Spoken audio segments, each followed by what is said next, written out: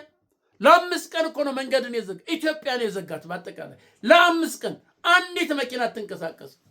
ይህ ነው አየህ፣ ጉልበት ሲኖር እንደዚህ ነው። ጸጥ ማን ነው እስቲ ከፍቶ ሄደ ንገረኝ እስቲ። 5 ቀን ፋኖ መንገድ ሲዘጋ ይሄ ነው የሚያስፈልገው። ይሄ ነው አሁን ፋኖ እየመጣል። ለነገሩ እየመጣል ነው። አንተማ ሞታል፣ ተደግሞባል። የአዲስ አበባ ተደግሞባል፣ ሞታል፣ በቃ ፈዛል። ኦርቶዶክሳውያን እየተቃጠሉ እየታሰሩ ለምን አሩሲ ተቃጠለ?